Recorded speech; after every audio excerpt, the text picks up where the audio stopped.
මම දකින්න කෝපය ගැතකින් හොඳ දෙයක්.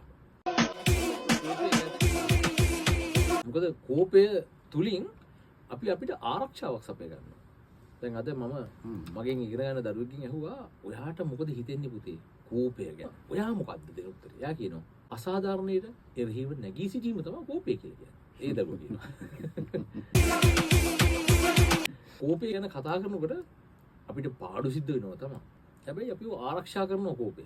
ඒ තුලින් අපේ හැඟීමක් ප්‍රකාශ කළා අපි මේකට විරුද්ධයි. අපි මේකට කැමති නෑ. ඒතර ඔබ කියයි කෝප වෙන්නේ නැතුව අපිට ඔක හොඳට කියන්න බැයිද කියලා. ඉතින් එතකොට ඔය යන්නේ ආචාර්ය ඩේල් කාර්නෙගීගේ How to Win Friends and Influence People කියන පොතේ chapters ඔක්කොංගෙම තියෙන්නේ බොහොම සර්ව සාධාරණීය පුද්ගලෙක් වෙන්න කියලානේ.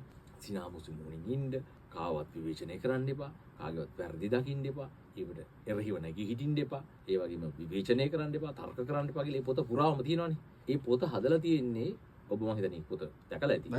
ඔව්. ඒ පොතේ තියෙන පරිච්ඡේද ඔක්කොම ගත්තාම අපිට හොඳ චර්යානාටාවක් හදාගන්න එකකින් උගන්වනවා ව්‍යාපාරික ලෝකෙට. වගේම වෘත්තිමය ලෝකෙට, එදිනදා ජීවිතේට ඒක ගොඩක් හොඳයි පුද්ගලයෝ දිනා ගන්න. හැබැයි අපි පෘථග්ජන පුද්ගලයෝ හැටියට අපිට යම්කිසි අසාධාරණයක් වෙනකොට අපිට තරහ යන එක මේ එදිනදා කියන තරහ යනවා කියලා කියන්නේ. ඒක නවත්ත ගන්න බෑ කාටවත්. හැබැයි ඔබ තරහ පාලනය කරගත්තොත් මොකද වෙන්නේ? ඒක හරිය නිකන් ගිනි කන්දක් වගේ. යටින් මෙහෙම ලූදිය උඩට පුපුරන්න එනකොට ඔබ වහලා දානවා වගේ වැඩක්.